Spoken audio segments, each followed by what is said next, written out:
Hey there, third graders. Welcome back. Happy to be with you this week. How you doing? Last week we heard two different perspectives about if we should stop recycling our trash. This week we'll be learning about some animals facing extinction and what kids can do to help. Remember our two guiding questions from our unit of study. Keep these in mind today as we read our new article. But let's make sure you have everything you need for today's lesson. First, make sure you have a copy of our article for this week. Many animals are in danger of extinction, but kids can help. It's on page 90 of your ELA packet. You're also going to need a copy of lesson 30 and the lesson 30 note catcher on page 92 and 93 of your ELA packet. And of course, as always, you're going to need your pencil. Go ahead and pause the video here, and I'll wait for you while you go get all the materials that you need for today.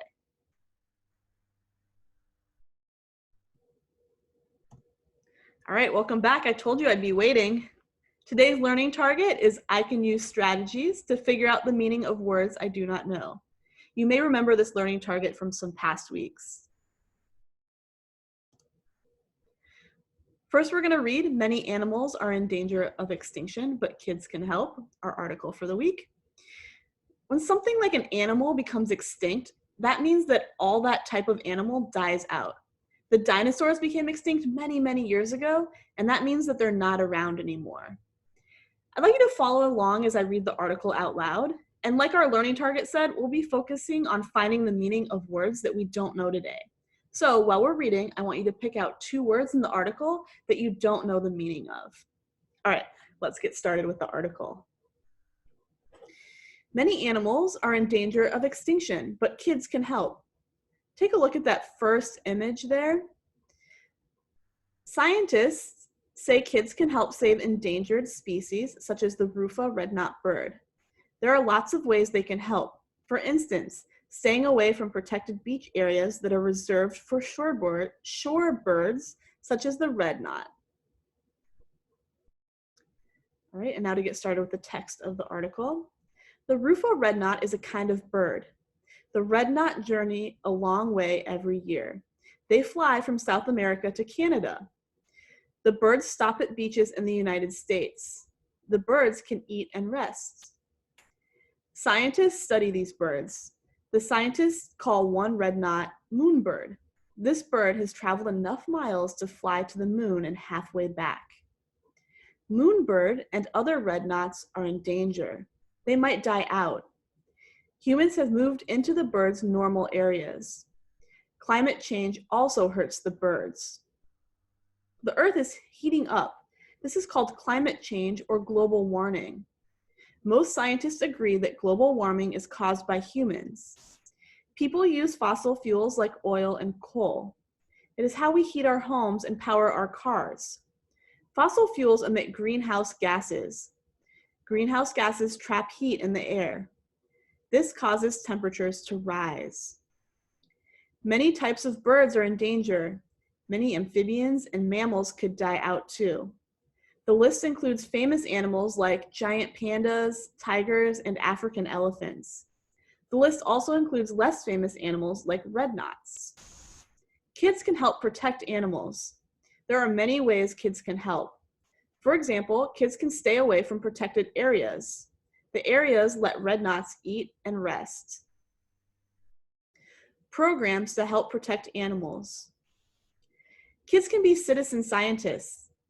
Citizen scientists watch nature. They write down what they see. Then they share what they learned. Bill McShay learns how humans can protect animals. He said watching animals is the first step. Kids can use eBird. The eBird website helps decide what birds kids saw. The user writes where and when he or she saw the bird. Another program is eMammal. This program takes pictures of animals without getting close. These cameras can sense movements. Then the camera takes a photo. Scientists can see the picture from the camera.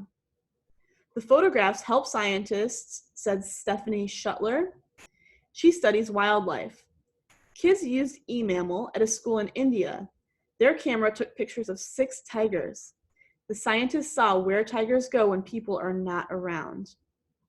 The work makes kids want to help animals. McShay said kids can teach people to help animals. Scientists want to learn how humans and animals can live together. Become a citizen scientist. A citizen scientist program is a great way for kids to help animals. Learn more at the website below. Check out emammal.si.edu to learn more about becoming a citizen scientist. Visit ebird.org to find out how you can help spot birds. Join up with bumblebeewatch.org to help save North America's bumblebees. At journeynorth.org/monarchs, help track the monarch butterflies. All right. So I hope you enjoyed that article for this week. We'll be reading it again for the next few days. Let's see, can you remember some strategies that you can use to determine the meaning of words you don't know when you're reading?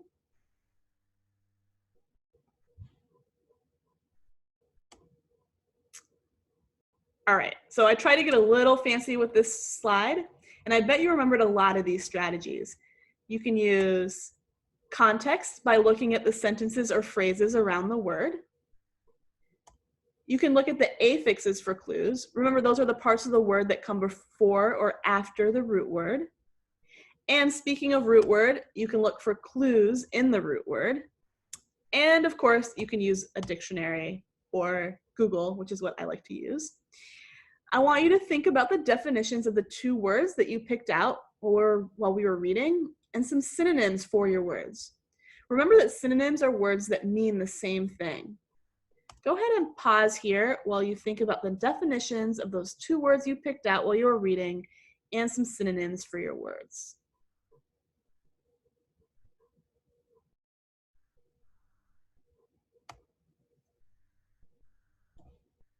All right, now it's time to fetch a family member, caregiver, or friend and have a discussion. Talk about these questions. What are the definitions of the words you picked out? What are some synonyms of the words you picked out? And what strategy did you use to figure out the meaning of your words? Go ahead and pause here while you discuss.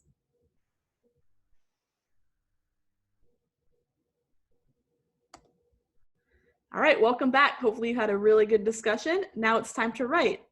Using your Lesson 30 note catcher on page 93 of your ELA packet, I want you to write your first word here. Then add a definition in this box, some synonyms here, the strategy you use to figure out the definition or the meaning here, and a sketch here. And just a reminder, a sketch is like a quick drawing. Once you finish your first word, do the same thing down here with your second word. Go ahead and pause here and complete your note catcher.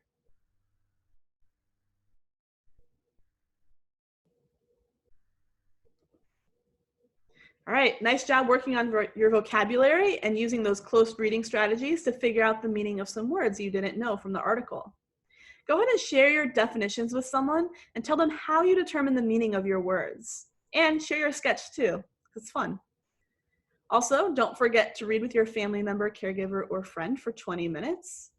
And let's take a moment and think back about our learning target. I can use strategies to figure out the meaning of words I do not know. Give me a thumbs up if you met it, a sideways thumb if you kind of met it, and a thumbs down if you didn't. All right, it's okay if you're not there yet. We'll keep working on this one. And as you probably guessed, I want you to work on your fluency practice. Use a timer or count to 60 and read the passage for 1 minute. Count those words up and write the number at the top of your article, and we'll come back to it later in this week so you can see how your fluency is improved. So that's it for today. Thanks for joining me again, and I'll see you again tomorrow. We'll be finding the main idea and supporting details of the article tomorrow. All right, bye now.